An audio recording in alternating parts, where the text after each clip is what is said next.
Hello, Adam Whistler back here with another podcast episode. Before we begin, I'd like to start and say that the views expressed in this podcast episode are those of our own and not those of the Space Force, Department of the Air Force, any of the units we're currently associated with or have been associated with or ever will be associated with. And with that being said, Capt. Varden, please tell us a little bit about yourself and where you come from.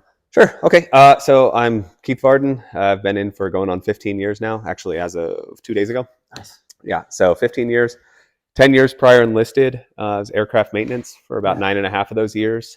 I was stationed at Charleston and did a couple of special duties as an instructor. I was in a Joint Special Operations Command for a couple of years.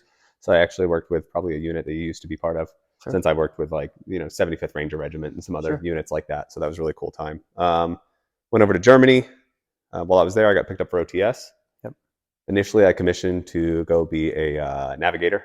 Sure. Went through that pipeline for close to 2 years, but I actually got med boarded. And luckily, when I got to the med board portion, they have that kind of review of like retain or not retain. And I was able to be retained, but I had to pick a new career field.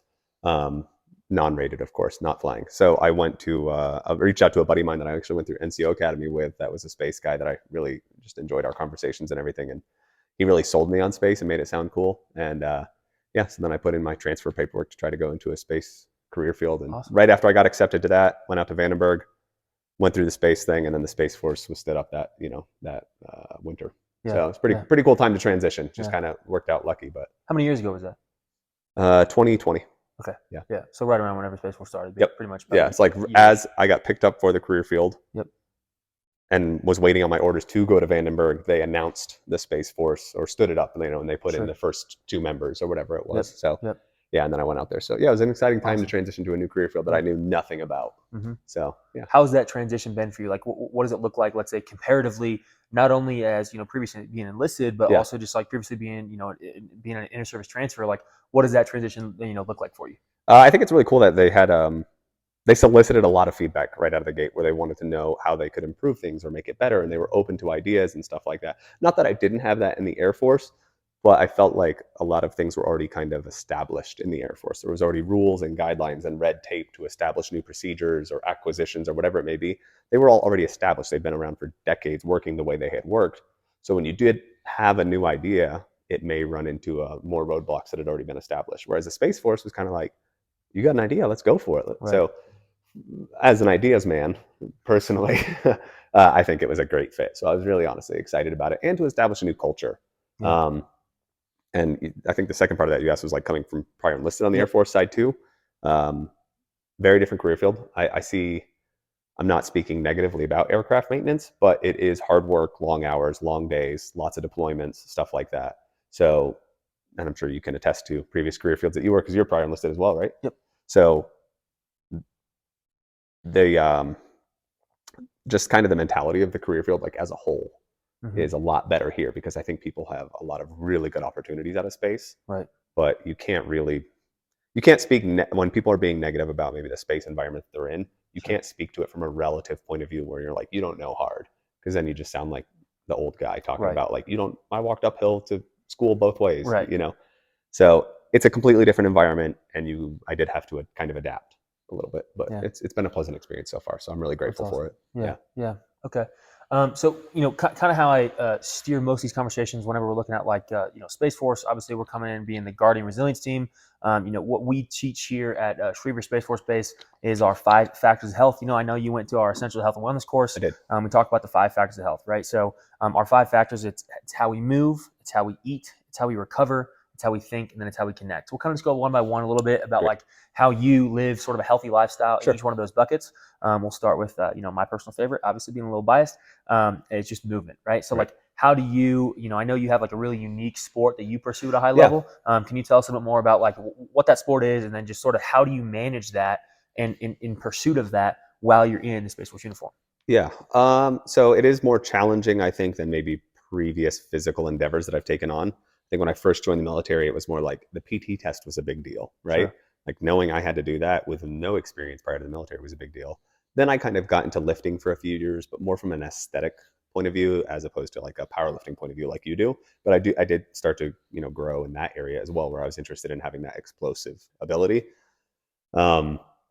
But yeah, then I got into kind of this other sport, which is for most people, it's enduro would be riding dirt bikes or mountain bikes or something like that. And then I kind of got into this more specific niche area, which is called hard enduro, or in Europe, a lot of times they refer to it like as extreme enduro or something like that, which Sure. basically is just a quick summary would be they try to make race courses that you can't finish. So you're really my goal as a privateer is what I'd refer to myself as, right? It's just a guy who's spending his time and money to go out to these races to participate. I'm not ever going to be somebody who's making podiums or something like that, especially when Sure. you get started in the game in your 30s. Um, but I think the physical challenge of it is very satisfying to attain. Like my whole goal is just to complete some of these races, not even to podium or place in them. Right. What prevents most people from completing such a race? Because it's on a motorized bike, Yes. and it's just like off trail, sort of very challenging courses. Yeah. But what would be like a barrier to sort of entry to finish the race? So a lot of it would be endurance. Sure. Big time is endurance and efficiency with your bike is probably the biggest thing. So like there's guys that have gone out there that will absolutely wax me on a race course that have a 60-pound beer gut. And it's because they know how to ride, they know how to be efficient with their bike, they're using the clutch and the motor to their advantage. From a physical point of view, like the barriers that you might encounter, like say, you find a lot of hiking trails out here in Colorado, and right off to the side of the hiking trail is a stream. The race course designers a lot of times will have you go up that stream Mm, on a dirt bike. yeah. And if you don't know how to get traction or move your body or something like that, and the bike weighs about 250 to Oh 260 wow, pounds with a full tank of gas. that's pretty So heavy. every time you drop that, you have to Right. pick it back up. Right. So we tell a lot of people if you want to train for our sport, just go deadlift a dirt bike like 600 times. Like that's a race basically. Sure. Drop your bike, pick it up. Drop your bike, pick it up. But efficiency in movements. Similar to powerlifting, I'm sure like as you got more dialed on your form, you probably realized like, oh, I can be more efficient in this range of the motion, or like Right. I'll explode here as opposed to expending all the energy in this certain other range of motion. Right. And you can kind of move more weight at a better, just For more sure. efficient, Yeah. Yeah. pace. Pull the slack on a deadlift. Exactly. Yeah. Yeah. So that's really what a lot of the race ends up being is being Sure. more efficient. So there's guys that are in their 50s that are still Yeah. doing incredibly well in the sport. Yeah. And it's just that efficiency. Yeah. So that's a big part of it. How do you manage that then? Being in the Space Force, right? Like, there's not, let's say, as much of an emphasis on the PFA, for example, right? Right. Are you enrolled in CFA? Out of curiosity. I missed the enrollment this Okay. quarter, but yeah, I do. So how do you then manage, let's say, still training for a PFA, while you're pursuing this sport on the side? I'll be honest, I don't really. Sure. Yeah, because like the physical training for this sport is so far beyond what I need Sure. that no, not to sound like it's not a big deal, but Right. once you've pushed the limit up to a much higher level, that PFA is a warm up. Right. You know, it's like you could tell me tomorrow to go do a PT test. It's like, okay, we'll go run a mile and a Right. half and do some push ups and sit ups or whatever. Yeah. So it's How not. does that then, coming from an Air Force background, I'm not sure if you guys did group PT there. Like, what does the PT environment then look like for, let's say your unit currently, but any other units you've been Yeah. in or heard about in the Space Force, in general, is like, do you guys do PT? Like, what does Right. that look like? Yeah, we do it a lot. No, I shouldn't say a lot. It's relative, right? Sure. Relative term compared to prior career fields. So like when I was attached to that JSOC unit, for example, Sure. they were like 3 to 5 days a week. Everybody was in the gym in the mornings, even if it wasn't a mandatory PT, and you were kind of the odd guy out if you weren't doing it. Right. Whereas here, I think people have these rotating schedules constantly. You're doing 3 weeks of one shift to another to another. So it's Mhm. kind of hard to sync up everybody to do the same thing, especially if you're in an operations position. So a lot of people, it's kind of become a self PT. So I think the CFA is probably a really good thing for the Space Force to adapt to kind of keep people in shape and, for people to keep maybe tabs on their own overall Sure. fitness. So I think that that's probably a good move going forward. Yeah. So, but we do it, I think, twice a week, or I'm sorry, twice a month minimum, where you have to go as a squadron and do it, but Right. you're allocated 3 hours a week Right. to go break from work and go spend an hour doing whatever your workout is on Yeah. your own Yeah. course. Awesome. So Okay. So, moving on from the movement bucket, kind of into the nutrition piece, what does, your nutrition look like? Let's say on a daily basis first, and then we can kind of get a little bit more to like, kind of your sports nutrition concepts. But what does your nutrition look like on like a daily basis? more recently, not awesome. Sure. Yeah. But truthfully, like, you and I had discussed, it's post surgery. I lost a lot of weight. And then Yeah. my goal was gain a bunch of that weight back. Right. And now it's been kind of like, hey, it's time to kick the habit of eating to gain weight back into the maintain cycle. So, and I would say the easiest way to summarize what my goal is for dietary, you know, needs would be like 85% paleo. Sure. And I think that we discussed this in your class, was mostly healthy most of the time. Right. So I try to have portion control for sure. And then I try to just eat from as many like raw or natural sources as possible. But I'm not going to not have cheesecake or something like that Sure. when it's available. It'll Right. be okay, Right. especially if you're maintaining a reasonable level of activity. I think everything's okay in, portion. For sure. So, Yep. Yep. Calorie balance is king, right? yeah. Yeah. Just keep the healthy Well, body if weight. it fits your macros, There it is. Sure. that's your thing, right? Sure. Yeah. I think it's as long as it's, we're not playing a game in terms of we're also still considering food quality, right? Like Yeah. being a calorie balance is the king, but like at the same time, the second most important thing being our food quality, right? So Yeah. to be the healthiest versions of ourselves, we can't just focus on the the pure numbers of it all, but we're also considering food quality as a pretty large portion of the equation in terms of fueling for both performance and for our overall health and longevity, right? So it's not everything, right? Like calorie balance and meeting your macros is not all like the full picture, but it's a portion of the picture, right? Maintaining a healthy body weight should be our number one priority. Right. But in addition to that, it's also a very good idea to consider our food quality as well. How, if I may, because I know you Yeah. have like like extremely competitive level of powerlifting. How much of a time in a week do you think you spend focusing on that? Do you like Focus on meal prep nutrition one meal specifically? for Yeah. 5 days, or are you changing it up Yeah. every couple of days? Do you think that this is Yeah. like a 20% of your overall time? What I try to preach to most people, not myself specifically, would be that like let's just find what your first step is, Yeah. right? Because for the most part, I wouldn't even say for the most part, universally, we could probably say with 99.9% confidence that any human could do one thing that was likely a little bit better, Yeah. right, than what they're currently doing. Yeah. So if that one thing is, I currently don't consume any vegetables, I'm like, yeah, it's objectively probably very smart to Right. consume vegetables, right? So let's just find one vegetable you like the most and let's eat that once a day. Mm. And like that's maybe the best first step. But if I expect people to go from, wherever they currently are, maybe Yeah. like, let's say that they have poor quality foods on a relatively frequent basis and we're a little overweight, right? And then they just should jump directly into, whatever quote unquote perfect eating is or whatever They'll this meal crash. plan they got off of bodybuilding.com. I mean, that's the reason why, 95% of diets fail, Yeah. right? Like that's the reason why. So They people try to expect them establish to go, too much. Yeah, exactly. And like you try to go immediately into where you're at, right? So it's not necessarily that it's the wrong question to ask maybe people we respect, let's say like fitness influencers or whomever maybe we respect, and say like, well, what is this person doing? It's like, well, like that's awesome, and like maybe that's a future goal for you in a year from now, Right. but all I want you to focus on is just that first thing. So like if that first thing is just consuming a vegetable a day, like Yeah. cool, that's Good okay. start. Like that's the first step, right? Personally, yeah, I certainly like I prep a lot of protein at the same time. Yeah. I have vegetables every single day in the DFAC. I have vegetables. I have a salad every time when I get home. But like I have a relatively rigid structure with Yeah. myself. I'm training for specific goals. Yeah. But it also depends whether or not I'm training for powerlifting or for ultramarathons. Right. So like that'll change as well. Like a Yeah. lot of Yeah. what's my carbohydrate intake? Huge on a daily carb basis. difference. Yeah, huge difference. Yeah. So if I'm running a 20 miler on Saturday and a 15 miler on Sunday, that's quite a bit different than if I'm doing a squat workout on Monday. Right, exactly. Yeah. Yeah. And that's kind of, I think we had discussed that when I went through your wellness course. Yeah. Was like, you have to eat for your different objectives or Right. whatever. And I think if, because people have reached out, or like I've talked to other people before where they're like, hey, I want to get more active, or I want to pick up this other sport, or Yep. I want to start pushing myself or whatever. Something I had a lot of people do that I found really helpful for me to help me reset before I stepped into a more rigid diet structure was intermittent fasting. Sure. I did that for a little bit, not because I wanted to like lose weight or cut bloat or anything, although those all were like side effects, Sure. positive side effects. But it really just helped me like reduce cravings and kind of like reset myself in Yeah. terms of the frequency that I was snacking and stuff like that. Yeah. And I found it easier to establish a baseline from there. And Yeah. that's an easy thing to do. Just Sure. don't eat for, Sure. 16 hours of the day or whatever. Yeah, I think when I look at any of those things, not to go super deep down the rabbit hole for like Yeah. personally and like how I had approach it and whatnot, but I think it's we identify the different dietary interventions as tools. Yeah.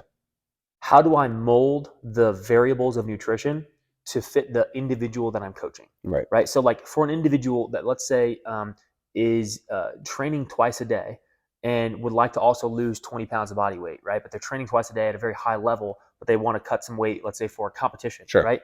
Well, I can't have that person do intermittent fasting No. very well. It's Yeah. not the best tool to use Of course, for that yeah. person because it's, we're training twice a day. We need that fuel across the day to kind of fuel that next training session, right? But if I have an individual that let's say also wants to lose 20 pounds, but they're training, 4 times a week Yeah. for 30-minute sessions Yeah. in the afternoon after work, and like they're not hungry in the morning, and like that fits their lifestyle Right. to not eat until lunch, Just and then hold they eat out. one time after they get back from the gym. Yeah. Totally okay, right? So I think it's more just how do we identify the pros or cons of the different dietary interventions that maybe we could use as tools, Mhm. and then how do we modify those variables to fit the person, right? Rather than just saying blanket statement like, Oh, of hey, course. here's, and I'm not saying you were saying it, but it's like, rather than just saying like, hey, this is what works for everyone, right? Yeah, no. And I think that's, a unique picture too, is like, because you might change what tools work for you or what dietary Oh, yeah. intervention or a strategy works for you when you're on mid-shift, right?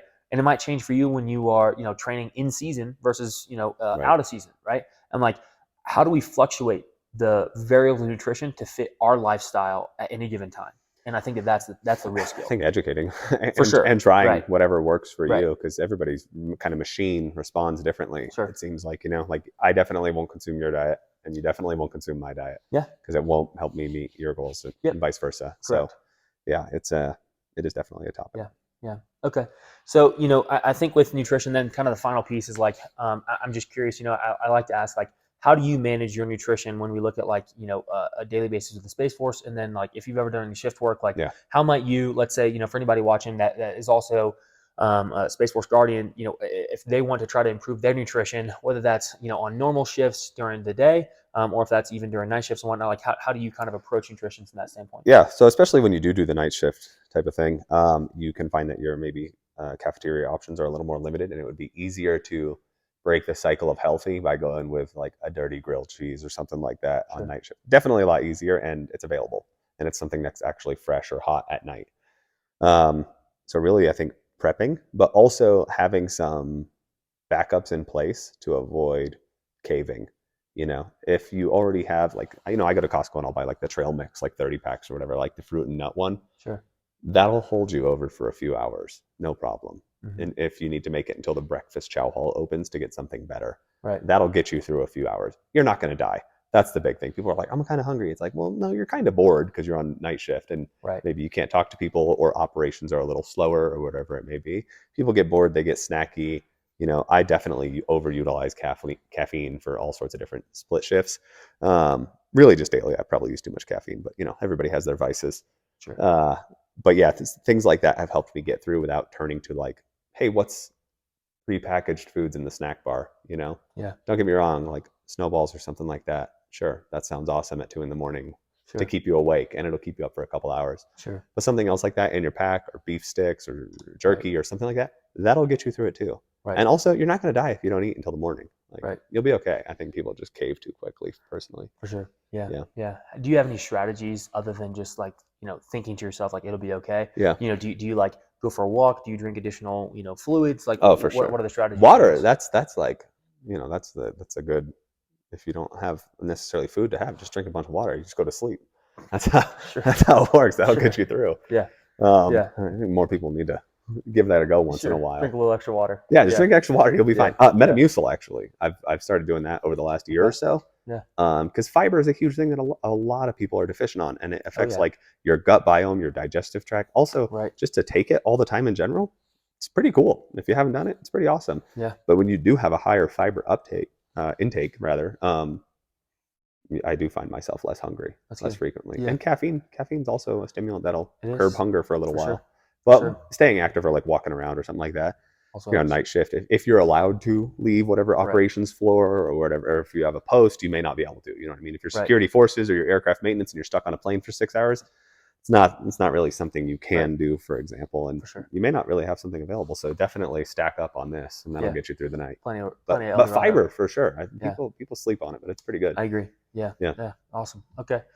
So we've talked about movement. We've talked about nutrition. Yep. We'll go into a little bit of recovery and sleep. So, Yeah. we just finished talking a little bit about our shift work and whatnot.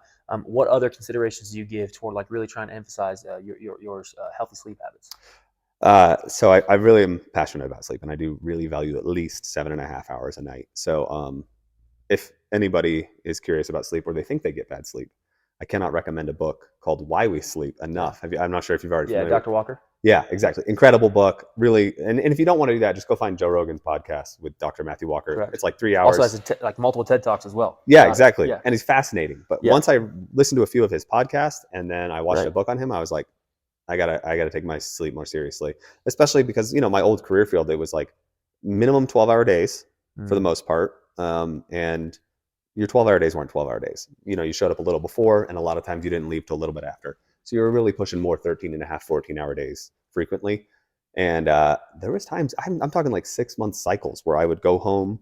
I knew I needed to get sleep, but the sun was coming up because I was coming off a mid shift, and I'd get kind of a second wind. And I would take 2 Benadryl, eat some scrambled eggs and turkey, and I'd let the Benadryl do work, and I'd go to sleep and get my 9 hours. But that wasn't really like restful, recovering sleep, Exactly. Yep. which was the problem. And then you start to notice other areas of your life degrade over time. And it's kind of insidious how it creeps up on you when you're getting bad sleep. But like, he mentions one of the statistics, and I'm sure I'll quote this incorrectly, but he said like people who consistently get 5.5, 6 hours of sleep a night or less, you're at like a 60% increased chance of Alzheimer's and dementia. Yeah. Which is terrifying, and I would hate for that to happen sooner. So I started taking that a lot more serious, and especially for somebody like me who gets kind of foggy brain sometimes. I've got ADHD, and I've had to find all sorts of different coping mechanisms, notebooks, stuff like that. But I do find when I sleep less, those problematic symptoms start creeping into my life more frequently, and you start to reason with yourself and justify why you're not going to go work out today. Yeah. I got shit sleep. I'm going to go. I'm going to take today off or whatever. Right. And one day turns into 2 days. 2 days turns into 5 days. Now it's been a few weeks. Now you're trying to motivate yourself to get back in the gym. All sorts of things. You go online. Vicious negative feedback loop. Yeah, and it just propagates itself. No, there's definitely a lot of frightening statistics that Dr. Walker shares in that book, as well as his TED Talks. That kind of opens your eyes to the importance of it. Yes, can't recommend it How enough. then do you you'd think, okay, it all sounds well and good that like you get 7.5 hours, but I just feel like I don't have the time. Like, how do you make the time to make that a priority? You make time for anything. What sort of actions do you take though to like make that a priority? I've tried setting reminders for myself at night to be a little more prepared for the next day, so I'm not staying up so late doing it. Sure. So I have an alarm on my phone that goes off at 8:30 every night, and it says prep for tomorrow. And that's kind of a new thing that I've tried in implementing. So another really good book, Atomic Habits, if you're familiar with that one. Of course. Habit stacking. So I have started doing things like that, both in my morning and evening routines. And it is hard for me to implement them and stick to them, but that's repetition. Just keep trying it daily, and like, don't harp on yourself if you missed it for a couple of days. You don't have to like tear yourself down. You're like, where you think you're never going to establish this new pattern or new habit, it'll be okay. Just keep the alarm on, keep reminding yourself at 8:30, and then break away from whatever's distracting you. Because a lot of times we're just using distractions to avoid doing the things that we need to do. Right. Trust me, I'd love to catch up with all my buddies in different time zones and play video games each evening with them, and catch up and do whatever. Yeah. But when that alarm goes off, I know it's like, all right, if I don't do this, then tomorrow I'm going to leave in a rush. And then when I leave in a rush and I forgot a few things, that's going to make my day feel hectic and unorganized. Right. Which is going to either cause me to stay later. And if you stay later at work, you're probably not really getting anything done. You just feel obligated to put the time in because you didn't get as much as you could have if you were prepared and organized when the day started.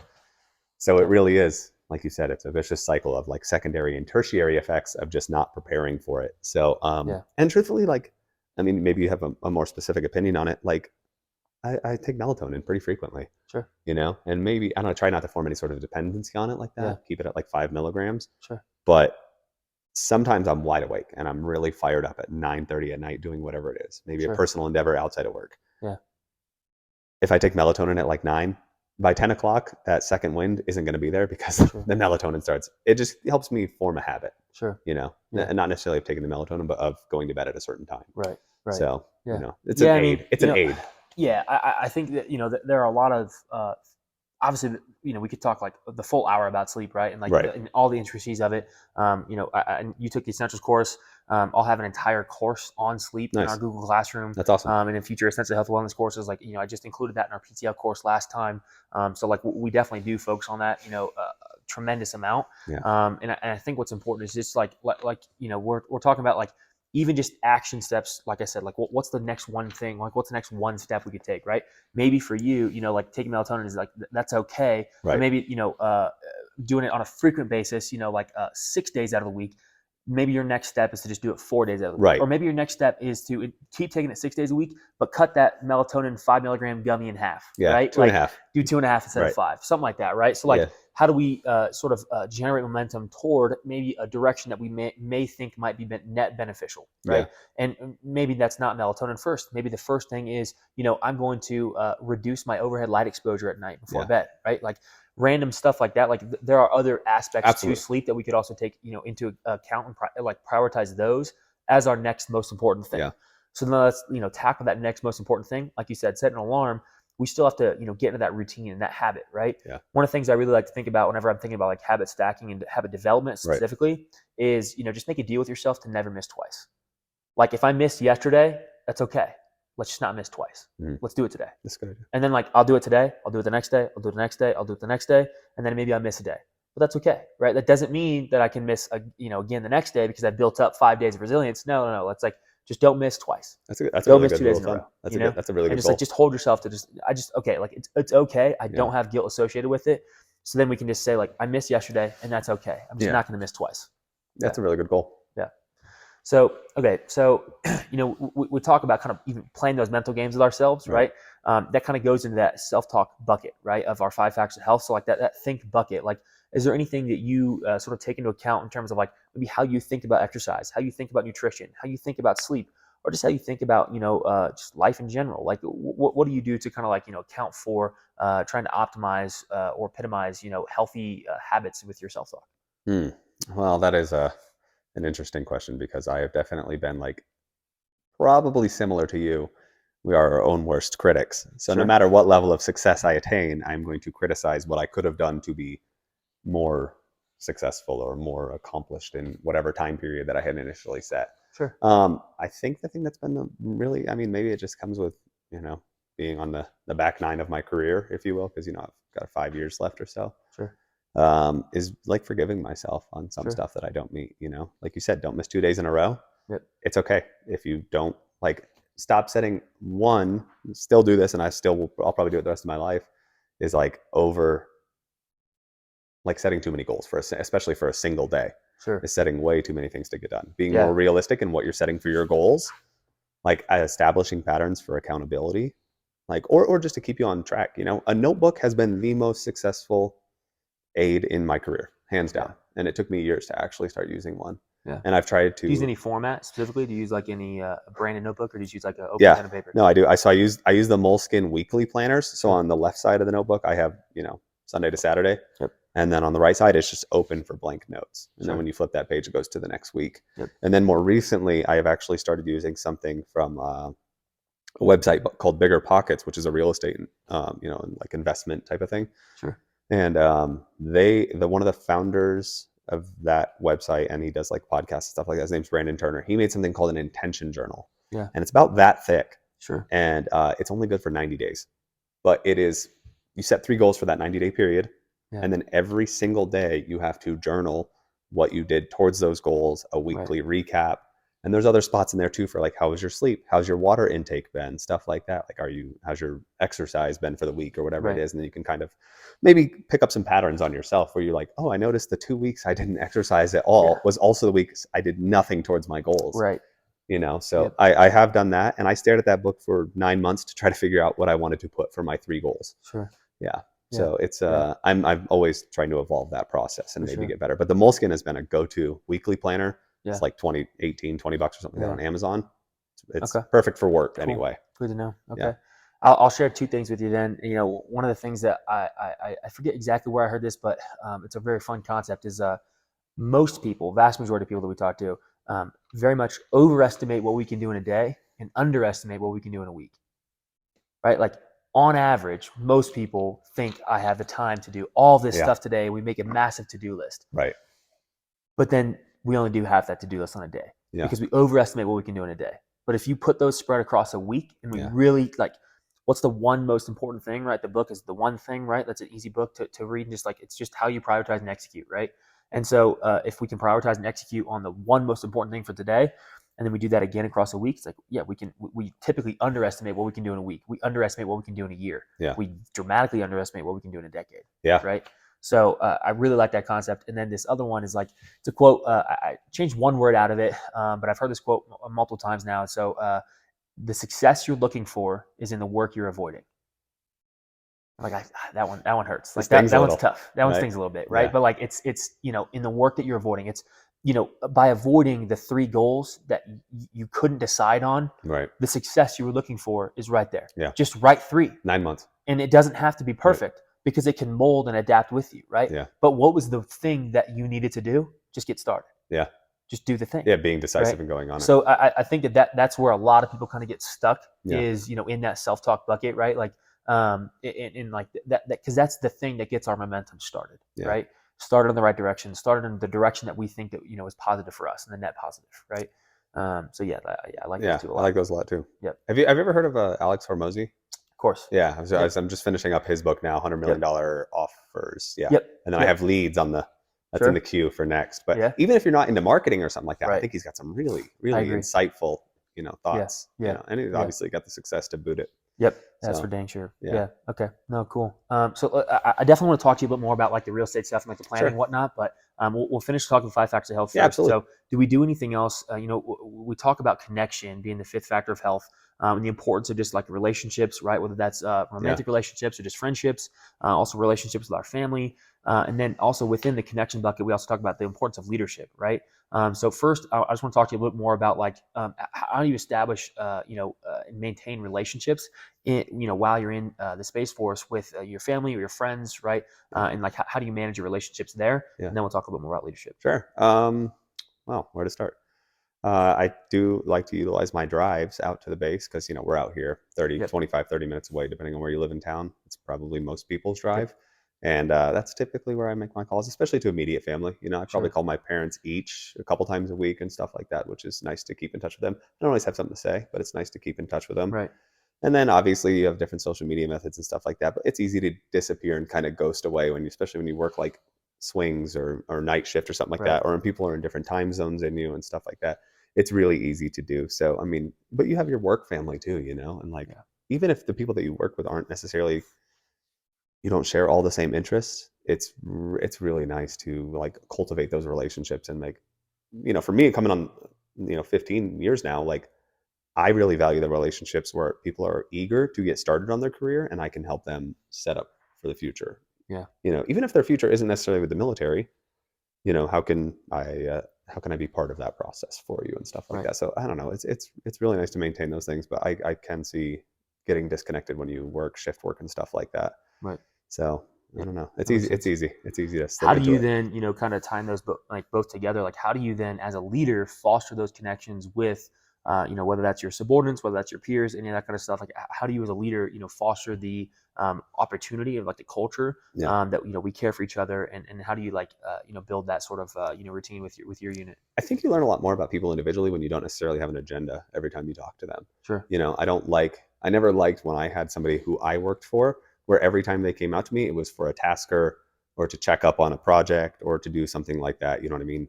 I liked when I had people that I could just casually talk to, Right. or they came by just to see how things were and talk to. So I think I've taken those from the negative experiences and the positive experiences. I think I've taken a lot of that. And I'd say I spend a good portion of my day talking to people, which may be viewed as just like bullshitting or whatever it may be. But I think that those moments, especially individual, when you're having those conversations, creates approachability. And when Yeah. people feel like they're in an approachable environment where they can go talk to whoever maybe their superior is or their flight chief or their, OIC or whatever, they feel a lot more comfortable bringing up things that are a concern much sooner before it manifests into something much bigger. And, then you really have a problem on your hands.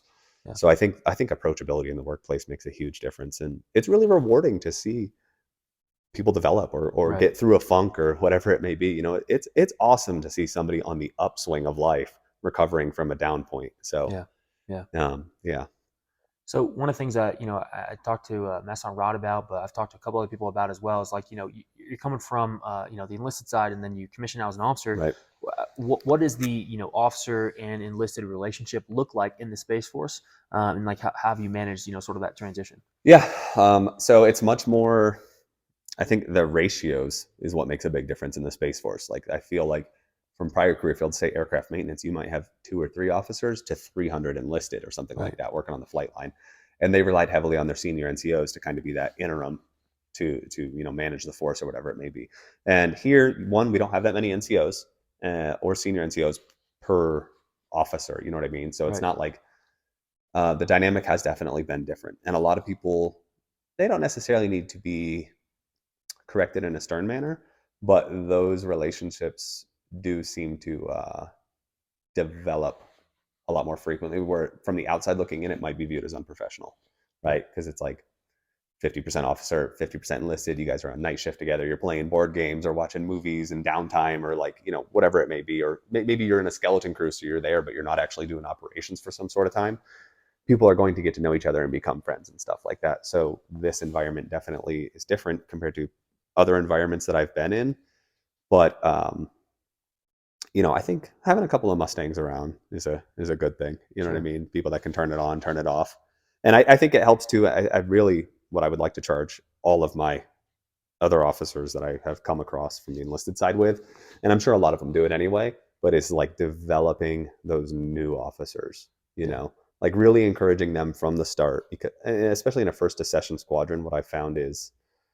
Um, a lot of new officers coming out of the academy or whatever it may be, they are like eager about their career and developing their goals and getting, they're not in a selfish way, right? Right. But they're eager and they don't necessarily focus as much on developing maybe younger enlisted members or something like that, or taking Right. care of the people around them as much. So if that's something that I can leave by the time I'm gone, is just to plant those like kind of seeds of development Right. where people do that kind of stuff. I think that could make leave the place better than I found it type of a thing. Awesome. So, but Yeah. yeah, it is a tricky environment in space because the ratios are Yeah. not what they are. You know what I mean? Like, Right. so when you commissioned, how many?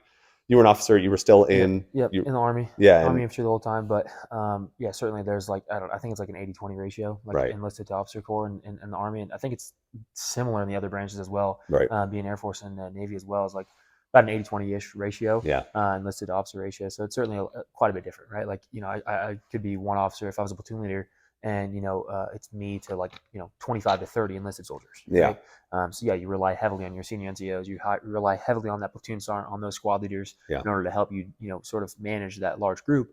But like you said, it's one of those. It's like it's challenging, especially for individuals that are coming from the academy, or especially for individuals that have never been prior enlisted, yeah, to know what it's like to like be treated as a soldier, be treated as a young right, guardian. Like feel as though you're just a pawn or a cog in the wheel, but like by having a senior officer or even a junior officer like actually invest in you and help try to develop you as a human, yeah, like that just it's so impactful and so yeah. meaningful to that person's career, so meaningful to that person's life, right? It's And a so I ripple think effect it's too. that kind of stuff. Yeah. Yeah, and I think Yeah. if you do develop those people, like they will develop other people. So, Right. especially that NCO core, I agree. which a lot of people by the time they're putting on NCO, it's kind of the end of their first enlistment, and you can see this career field specifically. My wife and I are actually just talking about this last night. Some career fields don't have the benefit of high-paying jobs once you get out. Right. Like, how many people can go from the infantry to making 120, $140,000 a year, right? Not many. Not many people are gonna, Right. like, hey, your specialties rockets. Like, I can pay you Right. 140 grand to carry a Exactly. rocket. Right. So, and a lot of people in this career field do have options. That's the Right. thing. Is a lot of people in the Space Force have great options after. Yeah. And how do you not entice or anything like that or incentivize, but like how do you keep people from jumping to Right. those lucrative opportunities when clearly doubling or tripling your pay would be a big incentive to Nice. not stay in, Sure. Yeah. So What kind of things do you maybe like tell to your troops that you work with, why maybe there is an appeal to stay in the Space Force? I mean, I don't know. It's easy. I mean, I'm sure, especially when anybody looks at like a prior enlisted captain of 15 years, they're like, oh, it's easy to say, Sure. like you'll stay in or whatever. But it's like, I've been there. You've been there. Yep. Like we've gotten those $600 paychecks every 2 weeks. You know what I Yep. mean? Like we've been there. Yeah. You can change those aspects if you want to, but a lot of Sure. times work makes it hard. There's a lot of things that make it hard to pursue those things. Personal family matters, all sorts. Everybody has any number of variables going on in their life that could prevent them from doing it. So, Yeah. but I would love to foster for the people that do stay in to be people that want to stay in, Yeah. because that will encourage other people and that will Right. propagate a better environment and everything else. And, you don't want the people staying in that have no other option. Exactly. And unfortunately, with a lot of opportunities, you lose a lot of good people. For sure. So, but I would never withhold one of them or tell them not to stay there. Right. But I do want to lay out that they're a valuable asset to the, community, Yeah. to the force as a whole, stuff like that. And then you kind of just have to like let them make their own decision and ask them what they want. What do they Right. want to do? Do you want to get to some point? Do you want a commission? Do you want to be a commander? Do you want to do these things in like weapons and tactics? Right. Like, what do you want to do? And then if you can help people find the right tool, or help them be the right tool for the right job, for Yep. lack of a better term, they're a lot more likely to stay in and develop other people if they've been given that Yeah. opportunity because they want to pay it forward. Right. For sure. Yeah. No, yeah, I totally agree. I think that kind of ties in a little bit with what you've been able to do on the side in Yeah. addition to your military career. So if you want to tell us a little bit more about like, what do you do and then how did you get into that? Yeah. So I do a lot of real estate and property investing and stuff like that. I got my license really to just like as a real estate agent. I just did that to broker my own deals and have market access, truthfully. I would love to acquire as many properties as possible. That's monopoly, right? Sure. Acquire as much as you can within reason. Don't overextend yourself or anything like that. But I did start doing that on the side because I've always had a side hustle since I was an E2. I've been Sure. side hustling. First, I Yep. was detailing cars on the side on the weekends. Then I was, using my shade tree mechanic skills to flip vehicles on the side and stuff like Sure. that to buy myself into a vehicle that I wanted, but I didn't want a payment. So I've always been a big fan of not spending more than you make or overextending yourself. But if you do want certain luxuries or experiences or material things, if you do, and there's nothing wrong with that, maybe make a little extra on the side to justify it. You don't have to have money to spend it. And I've watched people my entire career increase their rank, increase their lifestyle, increase their rank, increase their lifestyle. And I just, I never felt comfortable with it. And that's part of the reason I didn't go to college right out of high school, is because I didn't feel comfortable incurring the debt for something I felt uncertain about.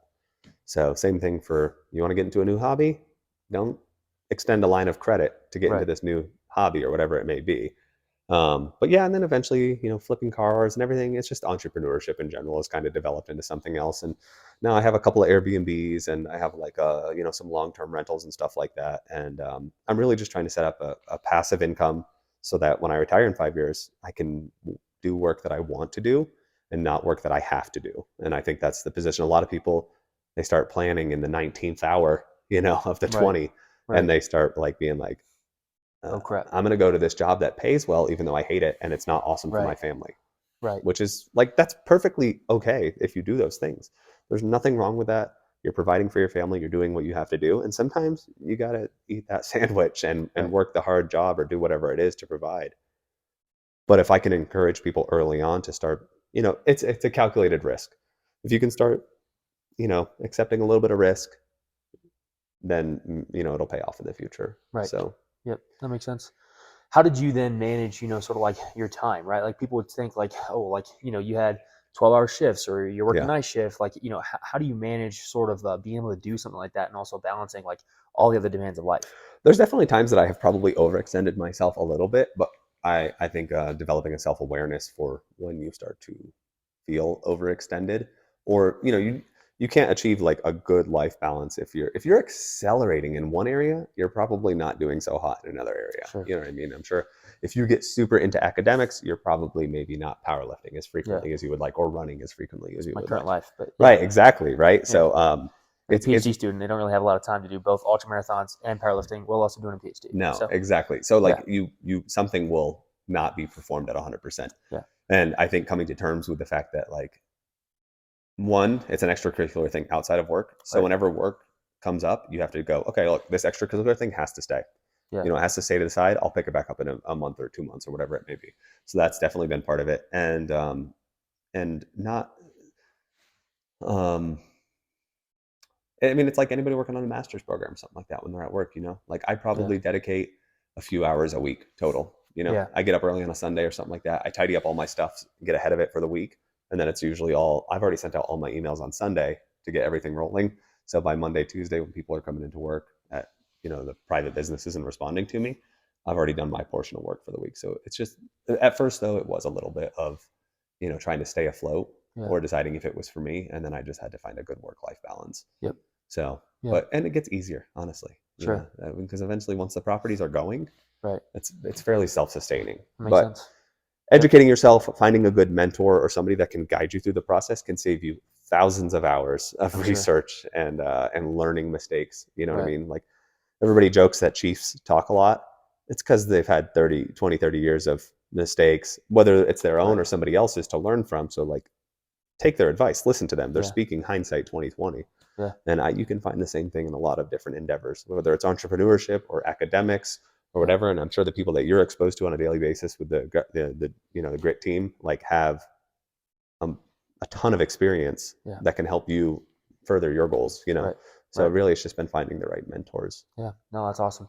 That kind of goes into, sort of like one of the final two questions that I like to ask is just like what other references, resources, maybe that's books, podcasts, right? We've already talked about, Why We Sleep, Alex Hormozy, Yeah. like a couple other references and resources as well. Like what are some other ones, like that, what else, what other kind of content do you consume? And then what other content do you kind of like advise other individuals maybe consider? Ooh. For which factor? Any of it, all of Oh it. man. Okay. So for Yeah. real estate stuff, pretty much any book that's been produced or publised by Bigger Pockets, really good. Their forums are really good and informative. For fitness stuff, man, I mean, it kind of depends on how intense you want to get about it, or like how serious you want to get. However much you want. Like obviously you can Whatever your go favorites follow are. like Goggins or something like that if Sure. you want to burn your candle from both ends Sure. and just find the human limit. Whatever you enjoy, whatever you like. Yeah, I mean, but honestly, I think it's like expose yourself to a lot of those things and then take what will help or further your goals. You know what I Right. mean? You don't have to fully. Some people I think fully embody one thing or another, and it's like you don't have to do that. I'm sure you've heard Yeah. like you are the average of your 5 closest friends. Yep.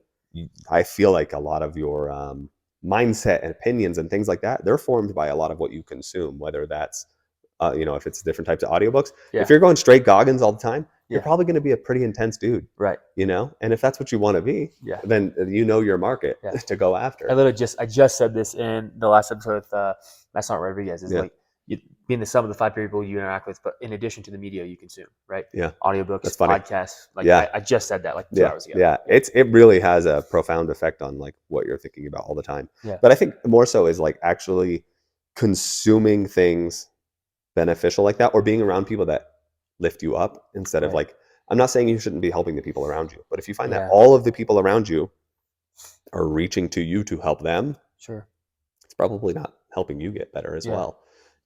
And I do think there's a lot of satisfaction that comes from helping people, but you also need people to help you be better too. Yeah. And if you're, I think a lot of people don't consume things that are making them better at all. Sure. A lot of people are looking for something to distract or keep them numb during downtime because they just don't want to think about work or whatever their Sure. other things are and stuff like that. And I'm sure everybody's guilty of it. Sure. I've done it. I've gone on like benders for a weekend where I've like put off something. Maybe admin type work is like kind of my least favorite thing to do, right? Sure. And if I could go blow it off for a weekend and go Yeah. ride dirt bikes, Sunday Sounds a lot more night, fun. it's still Sure. there waiting for me. Yep. So like we definitely all have our escapism tendencies and stuff like that.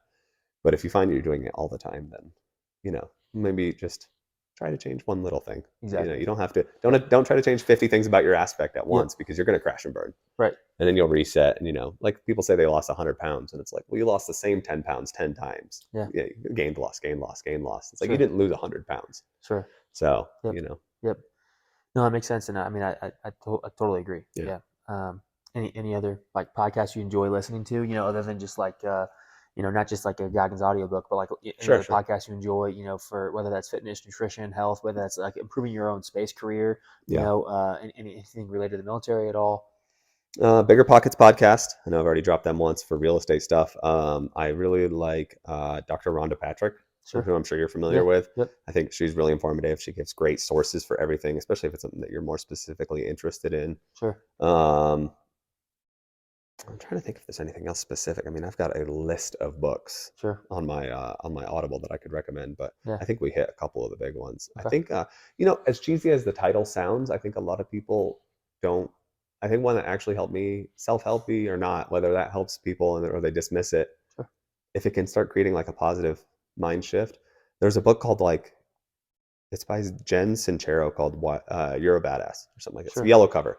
Sure. Sounds really cheesy. but it helped me start thinking, like, one, to start being more forgiving of myself, and two, to start like being more encouraging of myself Right. to go after things, even if I necessarily didn't think I was like Right. capable of whatever it may be.